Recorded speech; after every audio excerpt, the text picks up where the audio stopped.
Freakonomics Radio is sponsored by Pacific Life Insurance. From pinky swears to I do, you make promises throughout your life. For nearly 160 years, Pacific Life has been helping you keep them by protecting those who matter most. Pacific Life, the power of a promise. Ask a financial professional how Pacific Life can help you create a more confident financial future. Pacific Life Insurance Company, Omaha, Nebraska, and in New York, Pacific Life and Annuity, Phoenix, Arizona.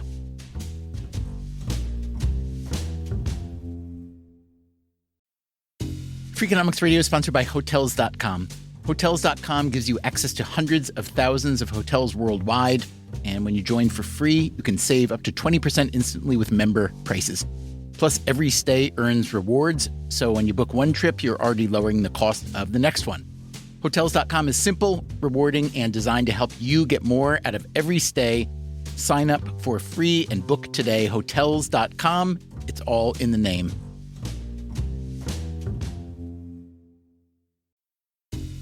Freakonomics Radio is sponsored by TalkAboutPD.com.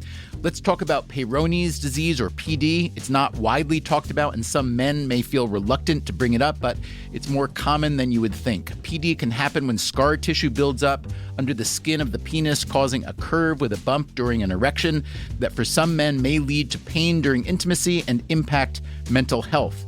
A trusted urology specialist can help diagnose PD and walk you through your options, including non-surgical treatment. Visit talkaboutpd.com.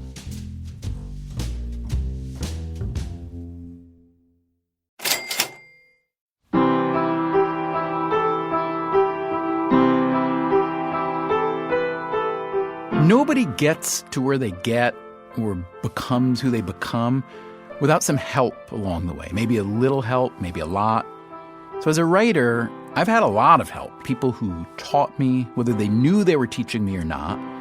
And you look back and you think about where you get your ethics, your work ethic, your ideas, and your way of coming up with ideas. And sometimes you just want to reconnect with those people who helped you, and you want to thank them.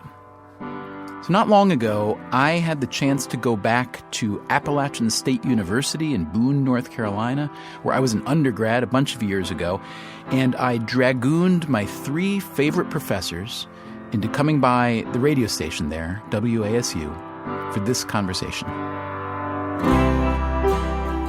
So I wonder if you guys would take turns introducing yourself. Leon, you want to just say who you are and what you do?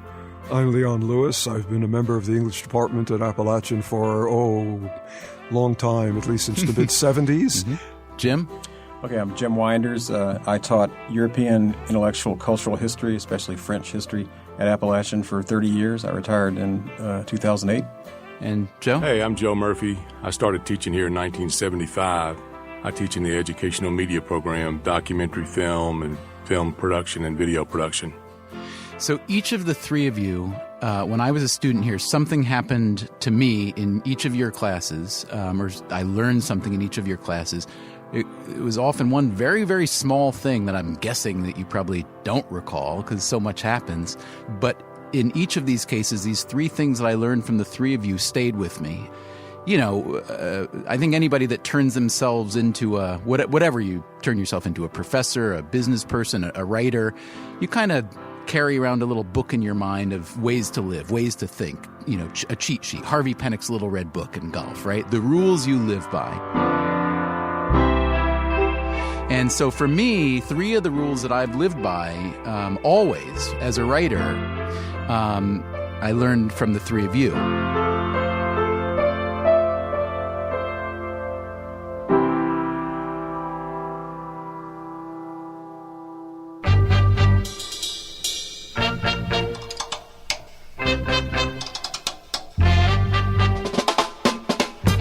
From WNYC and APM, American Public Media, this is Freakonomics Radio, the podcast that explores the hidden side of everything.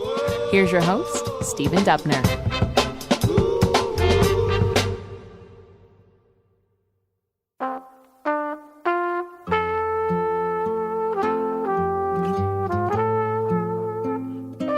So I went back to Appalachian State University to talk to some of my old professors. At the time, we were working on a Freakonomics Radio episode about the value of college. And I had already interviewed a bunch of economists on the topic, but they all had a blind spot, the one question they couldn't answer.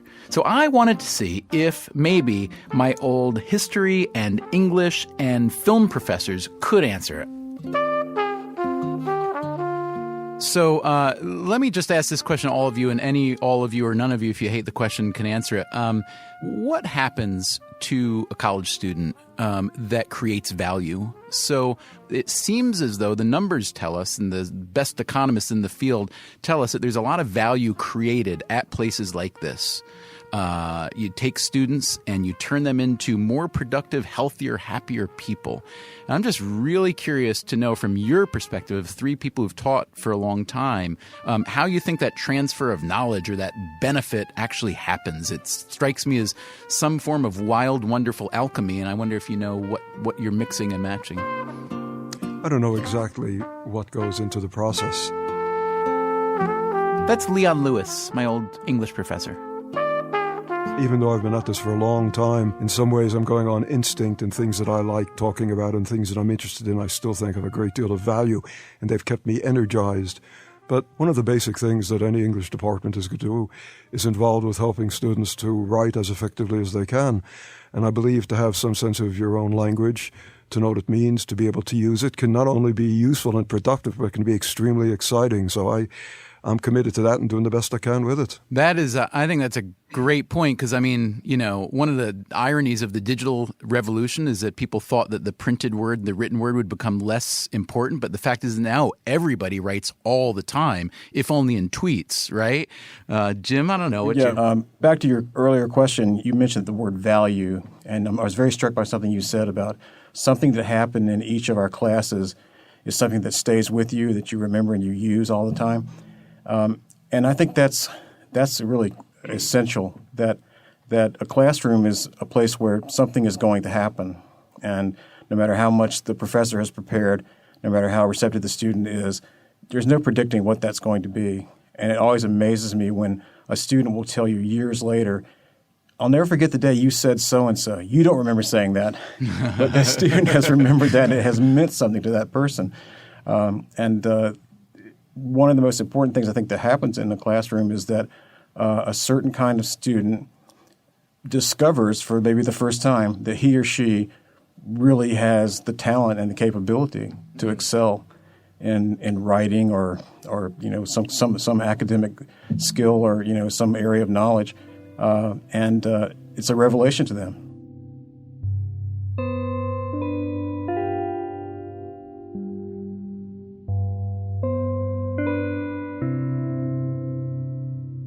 The reason I asked Jim Winders and Leon Lewis and Joe Murphy specifically to come talk was because something happened to me in each of their three classes that would change the way I would think about writing and about working for the rest of my life. Now, I had no idea if they would remember what happened, but I wanted to ask.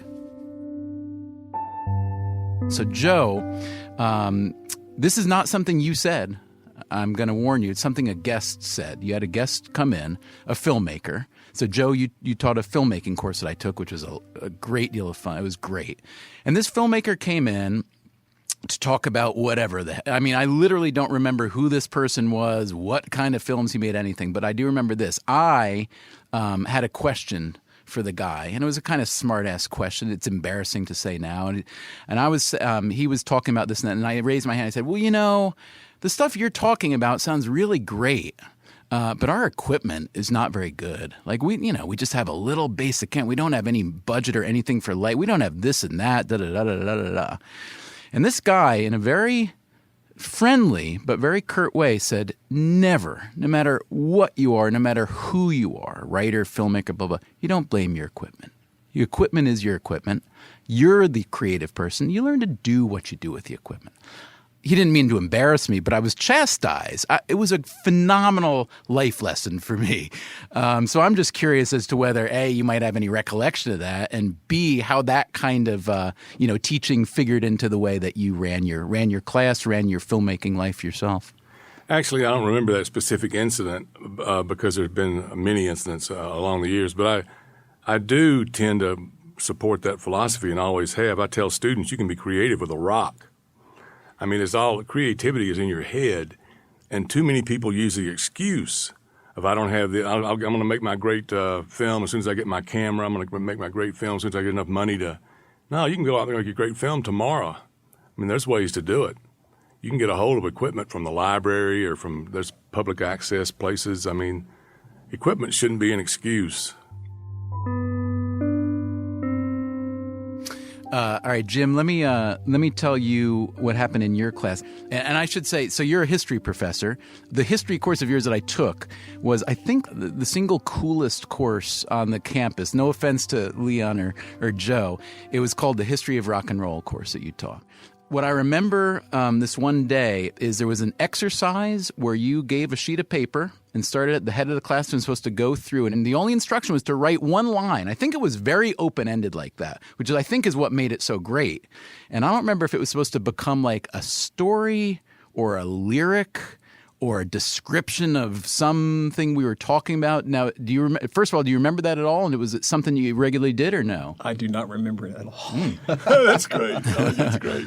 All right, well, let me tell you about it then.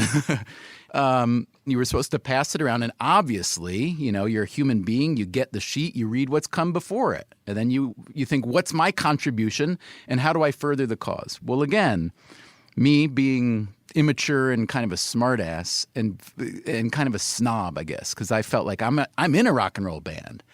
And the line that I wrote was 20 years ago, this, meaning this exercise that we're doing, this would have been great.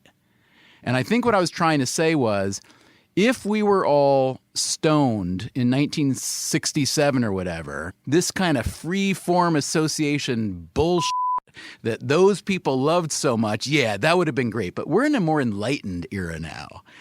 Then it goes on to the rest of the class, and it's completed. And if I recall correctly, you then read the whole thing. Right? And it became this story. And the thing that I remember, it's probably going to make me cry because I feel like so joyful about it and miserable at myself at the same time. The person who'd come right after me took my smart aleck snobby line and just went with it and just like made a rhyme off it. 20 years ago, this would have been great. Then it was like, something like 20 years ago, walking down straight. Then the next person took it and it became like this fantastic thing. And I felt like such a schmuck. To me, it was about the idea of, coming in as a student thinking I was really smart, thinking I had something I had commentary to offer. And in fact, it taught me that this attitude that a lot of writers and artists get of being superior, what, I personally have come to think that's the worst. As a writer, I think my job is to find out what's going on in the world, talk to people smarter, more interesting than me, write down what they say, and tell people about it.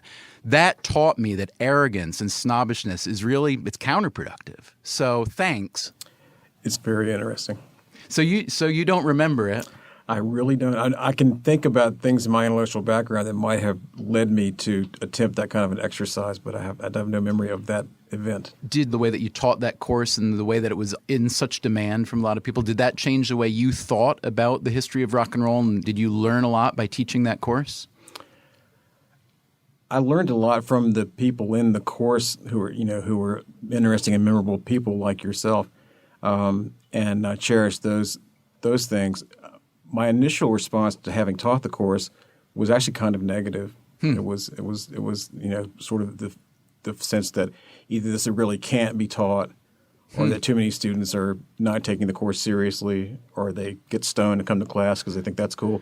And so I think I got kind of sour on it. How long did you teach it? I taught it only 2 years. You're so kidding? I can't believe you only taught 2. I thought this was this legendary. No, in fact, and now if you look at the Appalachian course catalog, it's a regular fixture in the music school of music. Somebody teaches it all the time. Yeah.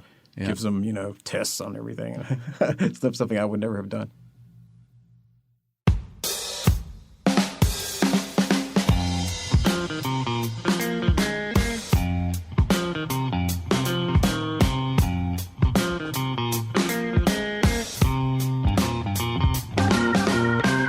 Okay, so I struck out with 2 of my former professors. After the break, we'll see if I go 0 for 3.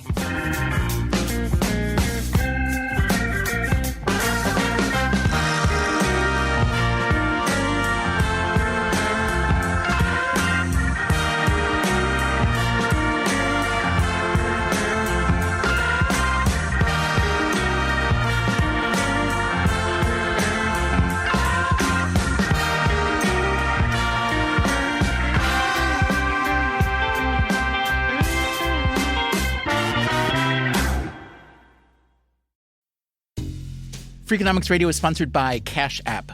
Bitcoin is often talked about as an investment, but it was built to be used. With Cash App, you can actually do that. Send Bitcoin instantly, pay at local Square businesses that accept it, or move it to your own wallet whenever you want. It works more like real money and less like something locked in an account.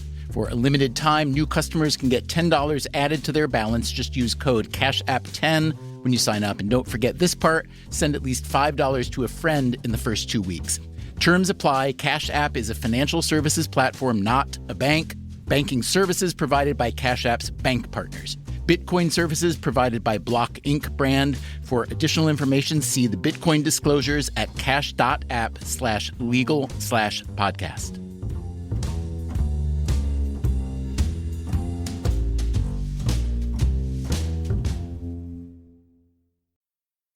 Freakonomics Radio is sponsored by Figure. Did you know that 40% of homeowners own their home outright?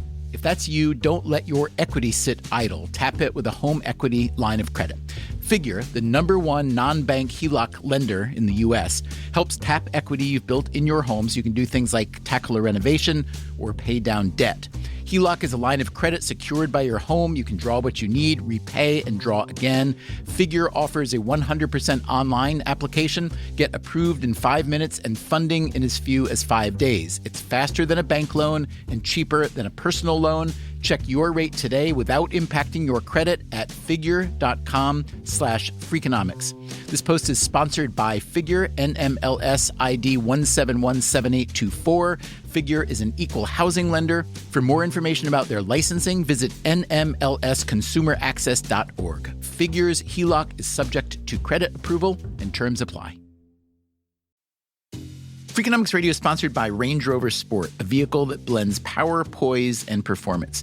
With a distinctly British design, the Range Rover Sport is built to take on roads anywhere. Free from unnecessary details, its raw power and agility shine. Combining a dynamic sporting personality with elegance and agility, it delivers an instinctive drive. Its assertive stance hints at an equally refined driving performance. Defining true modern luxury, the Range Rover Sport features the latest innovations in comfort and convenience. The cabin air purification system, alongside the active noise cancellation, creates a new level of quality, comfort, and control. Terrain Response 2 offers 7 terrain modes to choose from, fine-tuning the vehicle for any challenging roads ahead. A force inside and out, the Range Rover Sport is available with a choice of powerful engines, including a plug-in hybrid with an estimated range of 53 miles. Build your Range Rover Sport at rangerover.com/US/sport.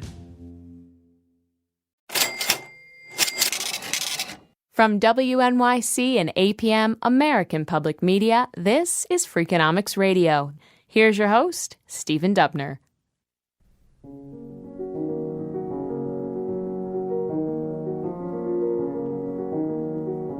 Leon, let me now come to you for my last kind of Proustian rush moment of. Are you going to pass me a Madeleine? Is that what it is? Well, we can have a few after. Yeah. From talking to Jim and Joe, I'm not sure my memories are at all accurate Don't anymore. count on me. But they're Proustian, maybe. Yeah, right. You taught this film course, so you're teaching English, but you also started this film program, right? Well, introduction to film. We're starting with what we called it film appreciation. Film appreciation. In those days. Here's the way the conversation was going. You were lecturing, you were talking about stuff, and I think on this day, if I'm right, you were talking about Citizen Kane. And I think you were talking about Greg Toland, the cinematographer, not Orson Welles, the director necessarily at this moment. Well, you know that collaboration. Sure. You have to go over that again. But you were talking about Toland and the concept of this deep focus and this pulling that was I'm still doing it. All right, good. It was worthwhile. I remember it. See, it was good stuff. So, but here's what I remember. I remember you said, raise your hand to the students, however many there were, 20, 30, 40. Raise your hand if you've seen Citizen Kane, I think was the film, right? Bunch of hands go up, right? And then you said, put down your hand if you've only seen Citizen Kane on television or on a videotape. In other words, if you haven't seen it in a theater with a projector on a screen, and about 90% of the hands, including mine, go down. And you said, why is this important? The people who made this work of art, Greg Toland and Orson Welles, didn't intend for it to be seen on a piece of glass that was 2 feet wide. And there are things in the process of the making that are can only be appreciated or are meant to be appreciated in the format in which they're made. But what it taught me as a writer was, when you write anything, what's your audience? What's your format? What's the way it's going to be perceived now and maybe the way it's going to be perceived 10 years from now? And what you did was you made me appreciate it from the side of the creator. That what Greg Toland was doing wasn't just something cool to talk about. It was the fact that when you have a medium that you can take advantage of, in this case film, where you can see the pull of the focus, that's an effect. That's something to put in your bag of tricks. So I think about that all the time now. When I'm writing a book, it's one thing. When you're writing a blog or doing radio, it's a different. All these idioms are different. You have different ways to communicate, different things to show, different tools to use. And for that, I thank you, Leon Lewis. Well, I thank you for recalling that moment. And true confession here, I guess I sort of remember, but that's because last time you were here, you mentioned that moment, whether it was to a larger audience or just to me. So at that point, it was indelibly impressed in my mind. And I'm thinking, if I can remember this next time something like that comes up, and it's going to come up, because look what we've got. We've got people with these tiny little 2-inch devices that are looking at things. Yeah. So I may be I do remember kind of, because I did say things in class, but it was out of ire. I was irritated at the fact that people were not getting a chance to have the kind of experience that you could appreciate.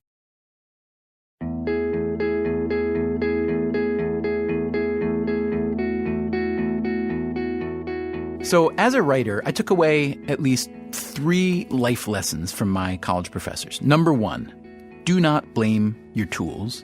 Number 2, be willing to learn from everything and everybody. And number 3, know your audience, or at least know your idiom. I have to admit, I was a little disappointed that these lightning bolts didn't strike my professors the way they struck me, but that's part of the magic of education, I think. You might end up learning something that no one even meant to teach. It did make me curious about what they, the professors, get back in return. So I asked. Well, this is really simple. When a student says, I really liked reading this book that you asked us to look at, and I enjoyed talking about it, and I enjoyed writing about it, and I would never have done it before. That seems so fundamental, but it always is very exciting, and it's still very exciting in whatever form there is. When somebody comes across something that you've loved and wanted to share, and they've responded positively, how can it be better? Jim and Joe, what do you have? Well, I think the joys in it are, of course, seeing people be creative. You know, people don't get enough chances to be creative in public school or in university, really.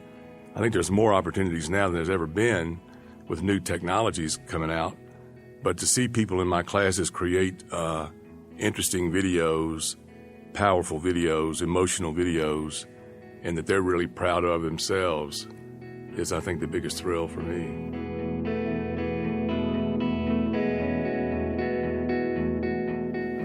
The most positive thing, for all the good things that happen in the classroom, as wonderful as those moments can be, the most deeply satisfying aspect of teaching for me has been what comes later, the students that you keep up with, who stay in touch with you, taking pride in their achievements and so on, and just ways they've made use of what they studied with you.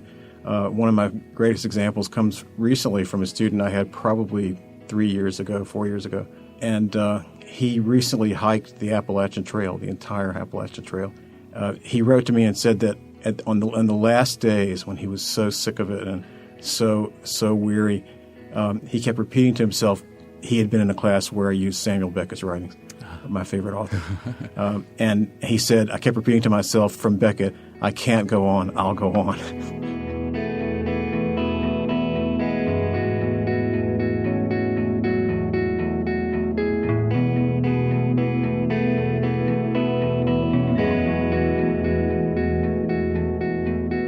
Now, of course, not every student can be reached. Here's Joe Murphy again. You got to want it. Yeah, you know, it gets back to the old football coach I had in high school. You know, the pep. You got to want it. And I can tell you, when you were a student, I knew that you would make it because you wanted it. I mean, you got to bring something to the table yourself. And some kids don't. Some kids do. That's the tricky thing that I haven't ever been able to figure out. Why do some people want it and other people don't? Because that's a key. That is really the key. If you want it, you'll get it. Are you ever able to convert those who don't seem to want it into those who do? I guess that might be one of the hardest I have on things. occasion. It is hard. But I have on occasion had people tell me that I got them real excited about film or video, and they went into it and they did it. You got to learn to be passionate about something. And hopefully college is a place where you can discover that passion. Because if you don't have any passion in life, who cares,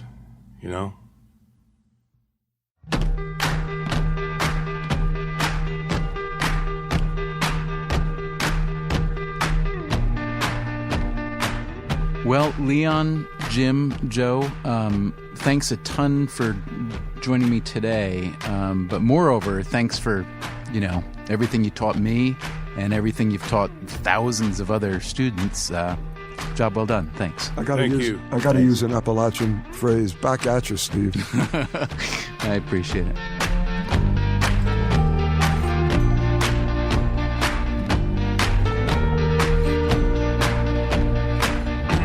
Coming up on the next Freakonomics Radio, it's almost Christmas, so of course it's time to ask some economists for help with your shopping list. As an economist, when I say Christmas gift giving, you think or say what? I put on my psychologist hat instead. They have this thing called the spotlight effect. You tend to think that you're in the spotlight and everyone's looking at you. Applying it to Christmas, it's like you think that everyone's looking at the gift you're about to give, and it's super important, and so you put a lot more weight on it, and maybe you spend a little bit too much. Truth is, you're not that interesting. The person who's about to get the present's going to get dozens of others, and they'll probably forget about what you're going to give them. And a Merry f***ing Christmas to you, too. That's next time on Freakonomics Radio.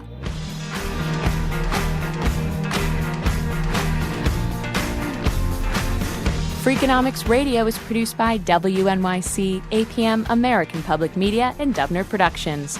Our staff includes Susie Lechtenberg, Catherine Wells, David Herman, Justin Jimenez, Bure Lamb, and Chris Bannon. Colin Campbell is our executive producer. If you want more Freakonomics Radio, you can subscribe to our free podcast on iTunes or go to Freakonomics.com, where you'll find lots of radio, a blog, the books, and more.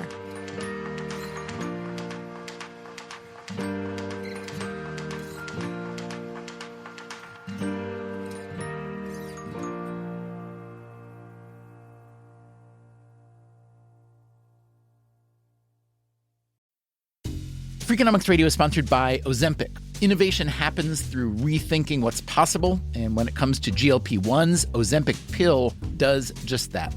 Learn more about Ozempic semaglutide tablets, 4 and 9 milligrams, by calling 1-833-OZEMPIC or visit Ozempic.com to view the medication guide and ask your doctor what's possible with FDA-approved Ozempic pill.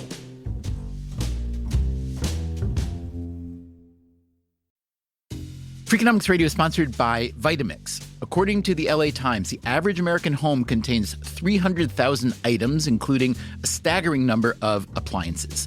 All those gadgets, just clutter. But there's one tool that delivers what a dozen others only promise.